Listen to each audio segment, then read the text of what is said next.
The year is 1899. The world is rushing toward a new century, ablaze with electric light and the promise of industry.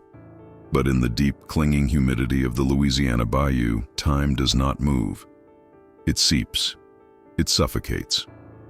Down in the wetland parishes, south of New Orleans, the water is the only road, and the cypress trees drip with Spanish moss that locals call la barbe de papa, the beard of the father. The air is thick, not just with moisture, but with secrets. The bayou swallows histories, families, and sins, pulling them down into the dark, tannic water where the alligators wait. Tonight, we are unearthing one of those secrets, a story that the fog has tried to keep. This is not a tale of grand plantations or sophisticated Creole balls in the French Quarter. This is a story of the mud, of isolation, and of a hunger so profound it called something unnatural into the world. This is the disturbing story of Clara Dupree, and the thing that crawled out of her damp earthen cellar. The thing that called her mama.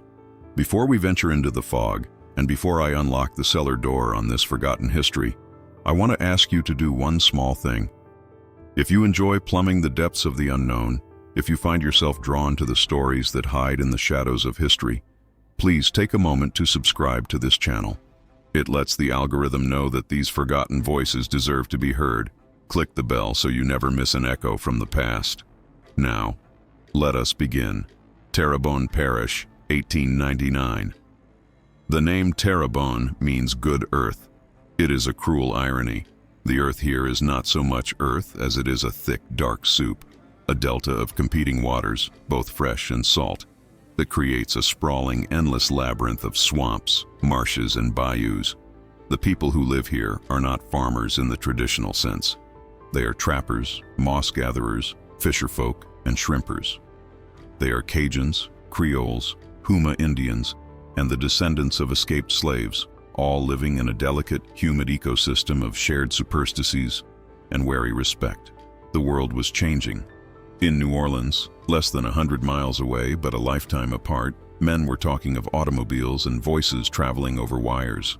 But here, life was governed by the rise and fall of the water, the cycle of the mosquito, and the authority of the Catholic priest. And perhaps more immediately, by the quiet power of the traiteur, the local healers who used prayer and touch, or the darker influence of the conjure women who lived deep in the cypress groves. Into this world, the story of Clara Dupree was born, and it is here it was buried. Clara was not a native of the deep bayou. She was from slightly more civilized stock, a girl from near Baton Rouge, raised with just enough education to read her Bible and to feel the sting of her station. She had married Marshal Dupree, a quiet, capable man whose family had worked this same patch of wetland for generations. He was a trapper, primarily for mink and nutria, and he was good at it. He understood the swamp. He knew its rhythms, its dangers, and its gifts. But the swamp had withheld the one gift Clara truly desired. Their home was typical for the region, a cypress wood house, solid and functional, built high on stilts to keep it safe from the seasonal floods. It stood alone, accessible only by a narrow channel cut through the reeds, a good 2-mile pirogue paddle from their nearest neighbor. The isolation was profound. When Marshall was away on his trapping lines, sometimes for a week at a time, the only sounds Clara heard were the splash of a leaping mullet, the bellow of a distant alligator, and the incessant, maddening hum of the insects. It was a silence that amplified her own. The house was clean, the floors swept, the small garden tended. But it was a silent house. In 10 years of marriage, the cypress walls had never once echoed with the cry of a newborn. And in 1899, in this place, a home without a child was not just sad. It was a failure. It was a void. And the bayou, like all nature, abhors a vacuum. To understand what happened in that cellar, you must first understand the desperation of the woman who opened its door. Clara Dupree was a devout woman. She prayed daily. She kept a small porcelain statue of the Virgin Mary on her mantle, next to her sewing kit. Father Arnaud, a traveling priest who visited the remote parishes by boat, would bless her home and tell her to have faith. But faith was a cold comfort after a decade of loss. Clara had not always been barren. The local midwife, a stern Cajun woman named Elodie Thibodeau, had attended her twice. The first had been a blue baby, taken by the swamp's heavy air before its first breath. The second had been a sickness, a fever that stole the child from her womb at 6 months. A small, perfect tragedy. She had to bury herself in the damp ground behind the house. After that, nothing. The cradle Marshall had carved with his own hands sat in the corner of their bedroom, gathering dust and Spanish moss threads that drifted in through the open windows. The judgment of the time was silent but total. When she paddled to the small trading post at Huma, the other women were kind. Too kind. They would look at her flat stomach, then at their own broods of children playing on the docks, and their eyes would fill with a terrible, suffocating pity. "It is God's will, Cher," they would say, a phrase that felt less like comfort and more like a final sentence. Marshall was a good man, but he was a man of his time. He did not speak of her failure, but it hung between them, thick as the humidity. He grew quieter, spending more time on his lines, leaving Clara alone in the house on stilts with nothing but the ticking of the clock and the empty cradle. Desperation is a corrosive thing. It eats at faith, leaving holes. And through those holes, other ideas begin to whisper. Clara had heard the stories. Everyone had. Stories of the old women, the ones who lived outside the reach of the priest, the ones who kept the old ways, the ones who understood that the swamp was not just water and mud, but a living entity, an entity one could bargain with. She had heard of Tante Eulalie. Tante Eulalie was not a traitor. She was something else. The local Huma people respected her, and the Cajun folk feared her. She was rumored to be a voodoo yen, a practitioner of the old magic, a conjure woman who spoke to the Lo'i, the spirits of the earth and the water. They said she could cure illnesses the New Orleans doctors couldn't name, and cause them just as easily. They said she could read the future in the patterns of gar scales, and that she could grant favors for a price. For a year, Clara fought the impulse. She prayed harder. She clutched her rosary until her knuckles were white. But the silence of her house grew louder than the voice of her God. One muggy evening in late August, after Marshall had left for a long trip up the Atchafalaya River, Clara Dupree pushed her pirogue into the water, but she did not turn toward the trading post. She turned toward the cypress grove, toward the part of the swamp the locals called Le Cimetière du Diable, the Devil's Cemetery. Finding Tante Eulalie was a ritual in itself. It was not a place one could stumble upon. One had to want to find it. Clara paddled for hours, following a winding, confusing path through tunnels of drooping cypress. The air grew still. The water turned black and reflective as glass. The only sound was her own paddle, dipping and pulling, dipping and pulling. Eulalie's shack was not on stilts. It seemed to grow directly from the mud, a hunchbacked thing of driftwood, cypress bark, and tar. Smoke, smelling of strange herbs and burnt sugar, curled from a rusted stovepipe. Clara, her dress damp with sweat and fear, stepped onto the small, muddy patch of land. She did not have to knock. "You are late." A voice like dry leaves crackled from the shadows of the porch. Tante Eulalie emerged. She was ancient, her skin the color and texture of cured tobacco. Her eyes were clouded with cataracts, but they seemed to see more than Clara's clear ones. She smoked a small clay pipe, the smoke clinging to her like a shroud. I come for help," Clara stammered, clutching a small muslin bag in her hand. It held her last silver dollar and a small, precious locket of her mother's. Eulalie squinted, not at Clara, but through her. "You come with a hole in your soul, petite, a cold house. You want what the bon Dieu will not give you." Clara broke. The years of quiet shame poured out of her. She wept on the muddy porch of the conjure woman, telling her of the lost babies, the empty cradle, the silence. Eulalie listened, impassive. When Clara was finished, the old woman tapped her pipe on the railing. "The swamp. It is a womb," she whispered. "It births all things. The cypress, the snake, the mosquito. It is full of life, but it is hungry life, Cher. It always demands. To create, something must be given." "I will give anything," Clara said, her voice raw. "Anything is a dangerous word." Eulalie looked at the bag. "This is not enough." "What then? What do you want?" "Not me," the old woman cackled, a dry, rattling sound. "The earth, the Lo'i, You want a child? The earth will give you one, but it will be a child of the earth. You must feed it. You must claim it. It will not be a child of the church, no? Clara, lost in her desire, nodded frantically. Yes, whatever it takes. Eulalie disappeared into her shack. She returned with a small, tightly bound object. It was a gris-gris bag, made not of cloth, but of what looked like dried alligator skin. It was heavy, and it felt warm. You have a cellar? The old woman asked. Clara was confused. A storm cellar, under the house. It is where I keep my preserves. It is damp, no? The earth is close? Yes, Clara whispered. It floods in the spring. The floor is just mud. Bon. Good. Eulalie pressed the gris-gris into Clara's hand. You will take this. Tonight, at the dark of the moon, you go to your cellar. You will add 3 things to this bag. She held up a gnarled finger, a token of your husband, something he values. Second, your own blood. Not a drop, a thimbleful. It must hurt. Third, the thing you buried. Clara felt a cold dread, colder than the swamp water. What do you mean? The child you lost, Eulalie said, her voice flat. The one you buried behind the house. You will dig up the box. You will take a bone, a piece of it. You will add it to the bag. This calls the spirit back. It gives the new life. A seed. This was a horror beyond imagining. A sacrilege. I cannot, Clara whispered, pulling back. Then go home to your silent house, Eulalie snapped. Go home and pray to your cold virgin. This is the price. The swamp gives life for life. You want a child, then feed it a child.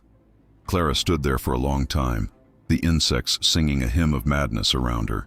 Her desire for a child was a physical gnawing ache, a sickness that had hollowed her out. It was stronger than her faith. It was stronger even than her disgust. She took the bag.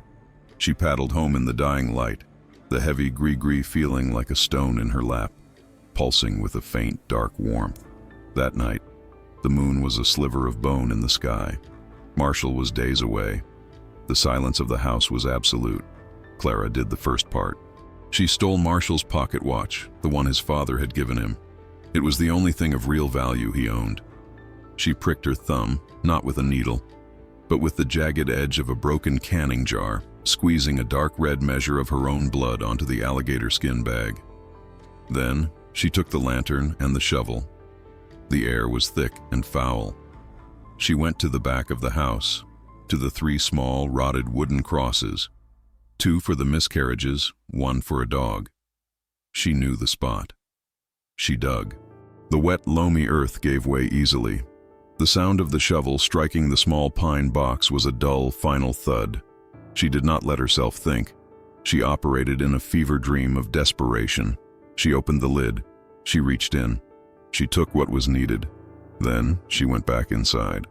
The cellar was not a basement, not in the way a dry land house would have. In the bayou, you could not dig deep. It was a shallow, brick-lined pit dug between the stilts, accessible by a heavy trapdoor in her kitchen floor. It was where she kept her preserves, her canned shrimp, her pickled okra. It was constantly cool, and it smelled of wet earth, mold, and potatoes. With the lantern light casting huge, monstrous shadows on the weeping brick walls, Clara descended the 6 wooden steps. The floor was not wood, but packed earth, slimy to the touch. She placed Marshall's watch, the blood-soaked gris-gris, and the horrifying tiny relic into a small tin box. As Tante Eulalie had instructed, she dug a hole in the center of the earthen floor. She buried the box. She whispered the words Eulalie had taught her. They were not French, not English, not Latin. They were sounds that felt old and wrong on her tongue. When she finished, she packed the earth back down. She stood up, breathing heavily. For a moment, nothing happened. The cellar was just a cellar. Then, the lantern flickered. The flame dipped low, as if sucking in a breath. From the spot where she had buried the box, the mud stirred. A single large bubble of marsh gas pushed its way to the surface and popped, releasing a smell. It was not the smell of mold. It was the smell of the deep swamp, of sulfur and decay, and something else, something metallic and alive. Clara, screaming, scrambled up the steps, slammed the heavy trapdoor shut, and threw the bolt. She collapsed onto her kitchen floor, shaking. She had done the unthinkable. And below her feet, in the dark, damp earth, something had heard. Days passed. Or perhaps it was a week. Time had lost its shape. Clara did not leave the house. She sat in her rocking chair, the empty cradle in the corner, and she listened. At first, she told herself it was rats. The bayou was full of them. A scrabbling sound from beneath the floor. A soft, wet thump. But this was different. It was rhythmic. Thump. Scrabble. Thump. It sounded to her fevered mind like something digging. But not digging out. It sounded like something digging down, making space for itself, rooting. Then came the new sound, a wet, slurping noise. Clara stopped cooking. She stopped cleaning. She just listened. The sounds from the cellar were growing. The single thump had become a heavier drag. The scrabbling sounded less like rat claws and more like something wet being pulled across the bricks. She began to have nightmares, not of a baby, but of roots. She dreamed she was lying in the cellar mud herself, and thick, pale roots were growing from her, into her, filling the empty space inside her. She would wake up gasping, her nightgown soaked in sweat. The smell began to seep through the floorboards. The familiar scent of mildew was overpowered by a thick, coppery pond scum odor. It smelled like the black mud at the bottom of the river, mixed with something terribly, terribly wrong, like spoiled meat. She tried to pray. She held her rosary, but the beads felt slick and cold. The porcelain virgin on her mantel seemed to be looking at her, its painted-on smile a mask of judgment. One afternoon, a week after the ritual, she was kneeling, scrubbing the kitchen floor, trying to erase the smell. She was right over the trapdoor. The noise beneath her stopped. The dragging, the slurping, all of it. Silence. Clara froze, her scrub brush hovering over the wood. A single hard knock came from the other side of the door. Clara fell back, gasping. It wasn't a rat, it wasn't a possum, it was deliberate. Knock, knock, knock. It was strong. The heavy door rattled in its frame. "Who's there?" she whispered, knowing how insane it was. A low, guttural hiss answered her. It was followed by a wet, clicking sound, a chittering. She backed away, crab-walking until she hit the far wall, her eyes fixed on the rattling door. The bolt was thick oak. It would hold. It had to. The knocking stopped. A new sound began. A scratching, like a dog at a door, but slow, methodical. Scree, scree, scree. It was the sound of something testing the wood, learning. Clara stayed in that corner all night, watching the trapdoor. Just before dawn, the scratching stopped. She must have fainted from terror, because she woke to the bright morning sun streaming through the window, the floorboards warm beneath her cheek. It had all been a nightmare. The heat, the isolation. She had imagined it. She stood up, her joints aching. She went to the stove to make coffee, her hands shaking, and then she saw it. On the trapdoor, near the crack, was a smear of thick, black mud, and in the mud, a single, deep, 5-fingered scratch mark. The wood was splintered, but the fingers, they were too long, and they were too thin. She should have left. She should have taken the pirogue and paddled until her arms gave out. She should have gone to Father Arnaud, confessed her sin, and begged for an exorcism. She did none of those things. A part of her, the hollowed-out, desperate part, was not just terrified. It was curious. It was proprietary. She had asked for a child. The swamp had answered. For 2 days, she lived in a state of suspended terror. The thing in the cellar was quiet, but she could feel it. She could feel its presence under her feet, a cold, waiting intelligence. The third night, a storm rolled in. This was no ordinary summer shower. This was a Gulf tempest, a preview of a hurricane. The wind shrieked, sounding like a grieving woman. Rain hit the tin roof so hard it sounded like gunfire. And in the middle of the deluge, the sounds from the cellar began again. This time, it was not knocking. It was banging. The trapdoor jumped in its frame. Whump! Whump! "Whomp!" The oak bolt groaned. Clara backed against the wall, her hands over her ears. "Go away!" she screamed. "Leave me be!" Crack! The sound of splintering wood. The bolt was giving way. "Whomp!" The trapdoor burst open, flying back on its hinges and slamming against the kitchen cabinets, shattering a stack of plates. Clara screamed. The lantern she had lit against the storm cast a frantic, flickering light on the black, gaping hole in her floor. The smell that rushed up was overpowering. It was the smell of the grave, of the river bottom, of birth and decay mingled. For a long second, there was nothing. Just the black square and the sound of the rain. Then a hand appeared. It gripped the edge of the kitchen floor. It was pale, almost gray, and slick, like the belly of a catfish. The fingers were impossibly long and thin, ending not in nails, but in hooked black talons. They were webbed, the skin between them translucent. Another hand joined it. With a sound like a wet sack of oysters being dropped on a dock, the thing pulled itself up. It crawled out of the cellar and onto her kitchen floor. Clara saw it, and her mind simply broke. It was not a baby. It was not a child. It was the size of a 5-year-old, but hunched and twisted. Its skin was the color of mushrooms, a pale, veiny white. It was covered in the black cellar mud and clumps of what looked like white fungal growth. It had no hair. Its head was large and oblong, its face dominated by 2 enormous lidless eyes. They were black, perfectly round, and reflected the lantern light like polished stones. It had no nose, just 2 slits that flared. Its mouth was a wide, lipless gash that stretched almost to its ears, which were just fin-like ridges of cartilage. It was horrifying, an abomination. It crouched on the floor, breathing in the kitchen air with a wet, rattling gasp. It shivered, its thin, amphibious body unused to the world outside the mud. Clara was paralyzed, her back against the wall, a scream trapped in her throat. The creature's head swiveled. Its huge black eyes found her. It stared at her, unblinking. It took a hesitant, crawling step, its webbed feet making a wet slap on the wooden floor. It was weak. It dragged its body, its limbs seeming to bend at unnatural angles. It crawled closer. Clara was sobbing, unable to move. No, no, God, no. The thing stopped, just a few feet from her. It tilted its head, as if confused by her sounds. It was still covered in the slime of its birth, a mixture of mud and the unholy contents of the tin box. It opened its mouth. No teeth. Just hard, pink gums, like a turtle's. It made a sound. A clicking, chittering noise from the back of its throat. It was trying to form a word. Ma. The sound was wet, guttural. Ma.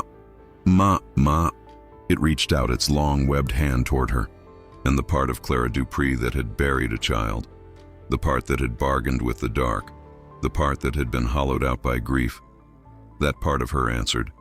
The terror did not vanish, but something else rose to meet it, a twisted, horrifying, and overwhelmingly powerful maternal instinct. This was what she had asked for. This was the life she had been given. It was her son. She slowly, her whole body shaking, slid down the wall until she was sitting on the floor. "Yes," Clara whispered, the tears streaming down her face. "Yes, I'm here. Mama's here." She reached out her own trembling hand and touched its slick, cold, webbed fingers. The bond was sealed. The abomination had been claimed. The storm outside raged, but inside the small cypress house, a new, terrible domesticity began. Clara led the creature from the kitchen. It could not walk upright. It crawled, its movements spider-like and jarring, but it followed her with a pathetic, trusting obedience. She took it to the spare room. The room that had been, in her dreams, the nursery. The cradle was still there. The creature crawled into the room and immediately sought the darkest corner, huddling behind a stack of old trunks. It was a thing of the earth, of the dark. The lantern light seemed to pain its huge black eyes. Clara brought it a blanket. It pawed at the wool, hissing, and pushed it away. It preferred the cold, bare wood. She realized it was hungry. Her first instinct was to offer milk, But one look at its lipless, beak-like mouth told her that was wrong. What had Tante Eulalie said? "It is a child of the earth. You must feed it." What did the earth feed its children? She ran out into the storm, to the small rain-filled ditch behind the house. She plunged her hands into the mud, pulling up handfuls of earthworms and grubs. She found a dead frog by the water barrel. She brought them to the room. The creature, which she had begun to call Cyprian, for the swamp that bore him, snapped at the offering with a frightening speed. Its jaws unhinged in a way that was not human. The sound of it eating was a wet, crunching, slurping noise that made Clara's stomach turn. But she watched, her heart filled with a terrifying, protective love. She had a child. He was beautiful. She had to protect him. The next day, after the storm had passed, Clara's new life began. She boarded up the window to the spare room, telling herself it was to keep the light from hurting his eyes. She stuffed rags under the door to muffle the sounds. She had to keep him a secret. Marshall would be home in a week. And the world would not understand. Cyprian grew. He grew at an unnatural rate. In 3 days, he was the size of a 7-year-old. His pale fungal skin began to shed in translucent sheets, revealing a tougher gray-green hide underneath. His talons sharpened, and his hunger grew with him. Grubs and frogs were no longer enough. He would chitter and bang on the locked door, hissing, "Mama," hungry. Clara began to steal from Marshall's traps. She would take the muskrats and nutria he'd caught, bringing them back, raw and bloody, to the locked room. The sounds of Cyprian's feeding became louder, more violent. She was changing too. She stopped tending the garden. She stopped cleaning the house. She stopped praying. Her skin took on a sallow, damp look. She spent all her time sitting outside the locked door, humming the lullabies she had never been able to sing. She would talk to him, telling him about the bayou, about the birds. From inside, he would answer, his voice growing deeper, wetter. "Mama." More. The house began to stink. The coppery, swamp-bottom smell of Cyprian, mixed with the decay of his meals, permeated the cypress wood. It was the smell of the cellar, now filling the entire home. Clara, wrapped in her maternal madness, seemed not to notice. She was a mother. She was feeding her child. That was all that mattered. Marshall Dupree came home on a Tuesday. He was tired, his pirogue was heavy with pelts, and he was looking forward to a hot meal and a quiet night. The moment he stepped onto the porch, he knew something was wrong. The house was foul. The smell hit him like a physical blow. It was the smell of a gator den, of spoiled meat and deep, dark mud. "Clara?" he called out. The house was silent. He pushed the door open. The kitchen was a wreck. Dirty plates were piled high, and the trapdoor to the cellar was still open, splintered and broken. A dark, slimy trail led from it, across the floor and toward the back rooms. "Clara!" he shouted, his hand instinctively going to the hunting knife on his belt. She emerged from the hallway, and his blood ran cold. It was his wife, but it was not. Her hair was matted, her dress stained. Her eyes were wide, frantic, and happy. "Marshall, mon cher, you are home," she said, her voice giddy and strange. "You must be quiet. You will wake the baby." Marshall stared at her. "Clara? What baby? What is that smell?" "Shh," she hissed, a finger to her lips. "He is sleeping.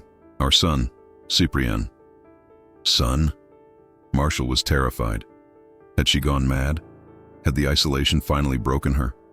"Clara, what is in this house?" He started to move past her, toward the spare room. The smell was stronger there. Clara threw herself in front of him, her arms spread. "No, you cannot. He is shy. You will scare him." "Get out of my way, woman," Marshall roared.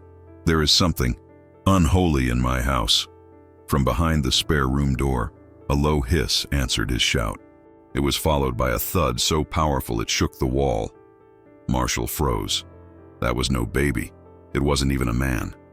"Clara," he said, his voice dropping to a deadly calm. "What did you do? What did you let in?" "He's ours," she shrieked, her mind completely gone. "I prayed for him, and he came. Tante Eulalie helped me. The swamp gave him to me." Marshall knew the name. Eulalie.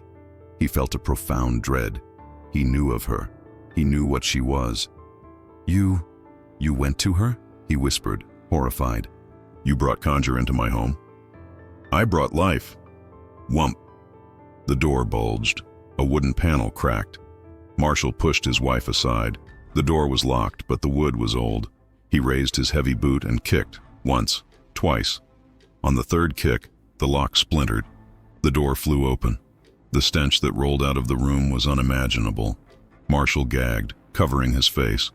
The room was black, the window boarded shut. In the corner, something moved. It was huge. It was crouched, huddling in the dark, and it was wet. Marshall, shaking, fumbled for a match and lit the kerosene lamp on the hall table. He held it up. He saw it. Cyprian was now the size of a man, though hunched. His gray-green skin was slick with slime. His black lidless eyes reflected the lamplight. His mouth was smeared with blood and fur.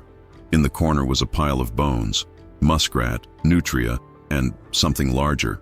The creature hissed, the sound of a steam pipe bursting. It unfurled, rising to its full, unnatural height. It was strong, its limbs ropey with amphibious muscle. Marshall dropped the lamp. It sputtered but didn't go out. He fumbled, pulling the heavy revolver he kept for gators. "Demon!" he yelled. "No!" Clara screamed, running into the room. "He is my son!" She ran to the creature. She put her arms around its slick, fungal-covered body. "It's all right, mon bébé," she cooed. "Mama's here. Papa is just surprised." The creature, Cyprian, made a low, crooning, wet sound. It buried its oblong head in her shoulder, and it looked at Marshall. Its black eyes were not animal. They were intelligent. They were full of hate. "Mama," it gurgled, its voice a deep rasp. Then it looked at Marshall. "Papa." Marshall raised the gun. "Clara, get away from it, now." "No, you will not harm him. You will not." "It is an abomination, Clara. It is a thing of sin." Marshall grabbed her arm, trying to pull her away. The creature acted. It was faster than a man, faster than a snake.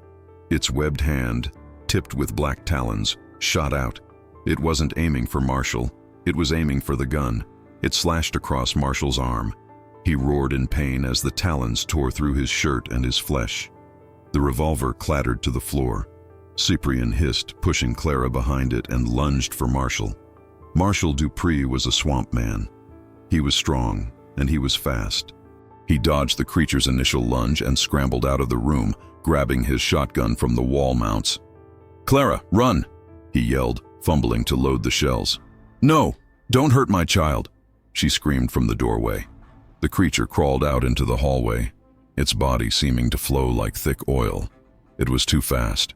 It slammed into Marshall, sending them both crashing through the flimsy living room wall and onto the porch. The world exploded into a fight for life. Marshall brought the butt of his shotgun down on the creature's head. It made a sickening thwack, but the thing barely registered it. It slashed at him again, its talons opening his chest. Clara was screaming, a high, piercing, bird-like sound. "Stop it! Stop it! You're hurting him!" It was at that exact moment that Elodie Thibodeau, the midwife, was paddling her pirogue past the Dupree Channel. She had been visiting a family downriver and was on her way home. She hadn't seen Clara in weeks and was worried. The smell. She had smelled the Dupree house from 100 yards away. She heard the scream. She heard the man's roar. She paddled furiously, rounding the bend just in time to see the horror on the porch. She saw Marshall covered in blood, wrestling with a thing. A pale, naked, man-sized devil with black eyes and webbed hands. And she saw Clara, not helping her husband, but attacking him, pulling at his arms, trying to stop him from defending himself. "Get off! Me, Clara!" Marshall bellowed, trying to raise his shotgun. The creature opened its lipless mouth and bit him, its turtle-like jaws clamping down on his shoulder. Marshall screamed in agony. Elodie, frozen in her boat, crossed herself, whispering, "Sainte Marie, Mère de Dieu." The creature, seeing or smelling the new witness, paused. Its head snapped toward the water. Its huge black eyes met Elodie's. It let go of Marshall and hissed, a warning. Elodie didn't need to be told twice. She dug her paddle into the water, her pirogue nearly capsizing as she fled, screaming the entire way. She didn't stop until she reached the trading post, where she collapsed on the docks, babbling about the loup-garou, about demons, about the monster at the Dupree house. Back on the porch, the fight was over. Marshall, bleeding from a dozen wounds, had been knocked unconscious. The creature, Cyprian, stood over him, its chest heaving with wet, rattling breaths. Clara rushed to it. "Cyprian, mon fils, did he hurt you?" She ignored her husband bleeding out on the cypress planks. She stroked the creature's slick head. It crooned and nuzzled her. "He hurt," it gurgled, pointing one long, clawed finger at Marshall. "Bad. Hungry." "Yes, bébé. Yes, Mama will feed you," she whispered. She looked at her unconscious husband. For a moment, her mind, so broken and twisted, considered the ultimate sin. He was meat. He was food. But some small human part of her rebelled. Not Marshall. Not yet. "No," she said, her voice firm. "Not him. We'll find something else." She tended to Cyprian's minor bruises, then, almost as an afterthought, dragged Marshall inside and tied him to a chair with fishing nets. She bandaged his wounds, but not with care. She did it to keep him alive, to keep him from spoiling. She had 2 men in her house now, her son and her larder. But Elodie had seen. The world was coming. It took a day for Elodie's story to galvanize the men at the post. At first they thought she was drunk or sun-mad. But she was a respected midwife. And the smell, others had noticed it too. A small posse was formed. 4 men, including Elodie's husband, Jacques, and Father Arnaud, the priest, who had been at the post by chance. They loaded their shotguns, they brought torches, and they brought a heavy cross. They set out in their boats at dusk, a grim, determined flotilla cutting through the black water. They were going to save Marshall Dupree and cleanse his home. They arrived at the Dupree house as the last light of the sun was bleeding from the sky. The house was dark. No lamps were lit. And the stench, it was overwhelming. The men gagged, tying bandanas over their faces. "Marshal, Clara," Jacques Thibodeau called out. "We are here, are you all right?" Silence. Then, from inside the house, a single heavy thud. "God be with us," Father Arnaud muttered, clutching his cross. "We are going in." The men climbed onto the porch. The front door was ajar. It was covered in the same black, slimy mud from the cellar. They pushed it open. The house was a tomb. The furniture was overturned. The air was thick and unbreathable. "Clara?" the priest called, his voice echoing in the dead space. They found Marshall in the kitchen. He was tied to the chair, delirious with fever and blood loss. He was alive. Barely. "Marshall, mon Dieu, what happened?" Jacques said, cutting him free. Marshall's eyes fluttered. He looked at them, but he didn't see them. He saw the monster. "The cellar," he croaked. She birthed it from the cellar. My watch. The baby. Oh God, the baby." Father Arnaud made the sign of the cross. "Where is she, Marshall? Where is the thing?" "The room," he whispered. "The nursery." At that moment, from the spare room came the sound. The wet, guttural, demanding sound. "Mama. Hungry. Mama. More." The men froze. Jacques raised his shotgun. "It is an abomination," Father Arnaud said, his voice steel. "A creature of darkness. It must be sent back to hell." He led the way, holding his cross high, like a sword. "In the name of the Father, the Son, and the Holy Spirit, I command you. Vade retro satana." He kicked open the door to the spare room. The room was not empty. Clara was there, huddled in the corner, and she was shielding Cyprian with her own body. The creature was massive now, its pale, fungal skin glistening in the torchlight. It hissed, its black eyes burning with hatred. "Clara!" Father Arnaud commanded. "Step away from that thing!" "No!" she shrieked, her voice inhuman. "He is mine. You will not take him. You will not take another baby from me." "That is no baby, woman," Jacques yelled. "That is a demon from the pit. He is my son." The men raised their rifles. Clara stood up, her arms spread wide, a human shield for the monster. "You will have to kill me first." Cyprian, seeing his mama defend him, seeing the armed men, reacted. He moved with that unnatural flowing speed. He burst past Clara. He was not attacking the men. He was fleeing. He scrambled out of the room, across the kitchen, and dove headfirst. Back into the cellar. He went down. Back to the dark. Back to the mud. Back to his womb. "He's in the cellar," a man yelled. "Bar the door. Don't let him out."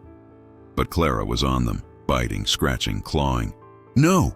My baby! You're trapping my baby!" She was a wild thing. She clawed Jacques' face, drawing blood. It took 2 men to subdue her. "What do we do, Father?" Jacques panted, holding the screaming, thrashing Clara. Father Arnaud looked at the broken trapdoor. He looked at the feverish Marshal, now being carried by the 4th man. He looked at the possessed, insane Clara. And he looked at the filth, the sin, that had soaked into the very walls of the house. This house was not blessed. It was not savable. It was a cancer. "There is no absolution for this," he said, his voice heavy with grim finality. "Only fire. Fire cleanses all." He turned to the men. "Burn it. Burn it all down. Let the fire and the swamp reclaim this unholy ground." They didn't have to work hard. The kerosene lamps were full. The men smashed them against the walls. They doused the curtains with lamp oil. The air filled with the sharp chemical smell. They dragged Marshall's near-lifeless body out to one of the pirogues. They still had Clara. She was fighting them, but her strength was failing. "Please, no. He'll burn. My son. My Cyprian. Please." "Your son is in hell, Clara," Father Arnaud said, his face hard. He took a torch from the wall. "And we are sending this thing to join him." He threw the torch into the kitchen. The house, old and dry in some places, damp and oily in others, went up with a whoosh. The cypress wood, soaked in years of humidity and now kerosene, exploded. Flames roared 30 feet into the night sky. The men dragged the weeping, screaming Clara to the boats. The house was an inferno. The heat was so intense it boiled the water nearby. The stilts groaned as the fire ate at them. From inside the inferno, from beneath the floor, came a new sound. It was not a human scream. It was not an animal. It was a high-pitched, steaming, whistling shriek, the sound of the creature, Cyprian, being boiled alive in his cellar. "Mama!" it shrieked, the sound a horrific, wet bubbling. "Ma! That sound broke the last thread holding Clara Dupree. My baby. With a strength born of pure madness, she ripped herself free from Jacques' grip. She was a wraith, a fury. Before any of the men could react, she ran. She ran past them.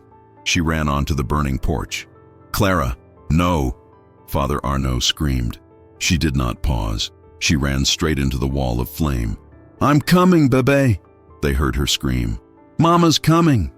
The men watched, frozen in horror, as the roof collapsed. The entire house, a blazing casket, hissed, steamed, and fell in on itself, collapsing into the black Bayou water. The shriek of the creature and the scream of the woman were cut off at the exact same moment. There was a massive cloud of steam, smoke, and embers. And then, silence.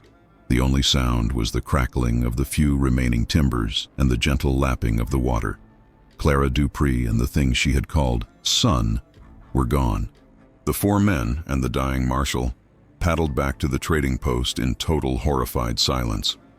Father Arnaud prayed the rosary the entire way, his voice shaking.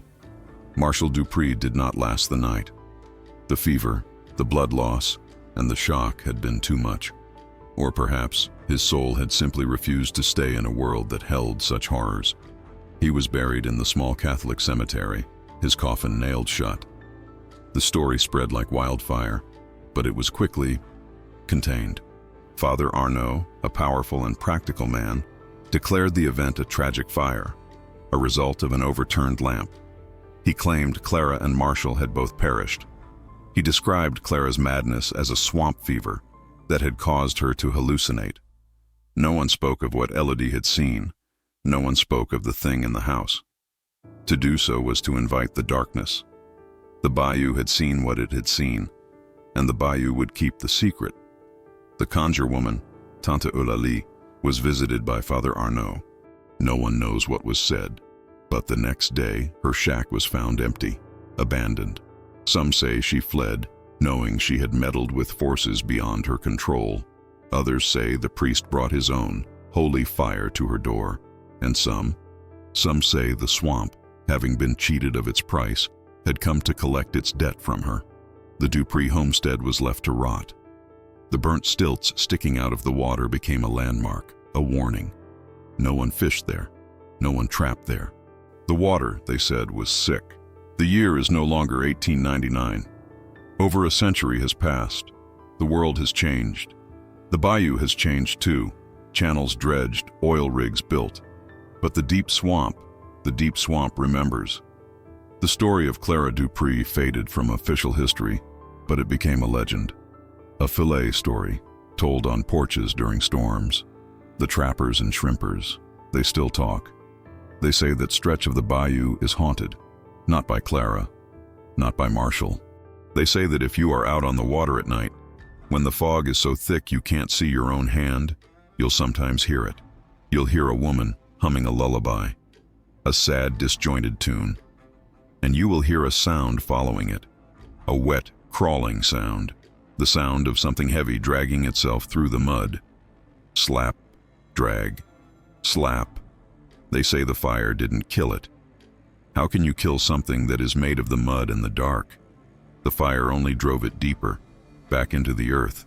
The legend says it still roams the wetlands, forever stunted, forever hungry. A pale, amphibious thing with huge black eyes, searching for the only thing it ever knew.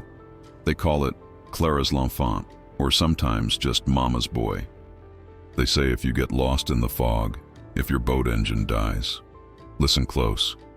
You might hear it, a wet, gurgling rasp that sounds almost like a word, a voice from the mud just waiting for a mother to answer. Mama. The sound of a single wet slap in the mud, followed by a low gurgling breath, fade to black.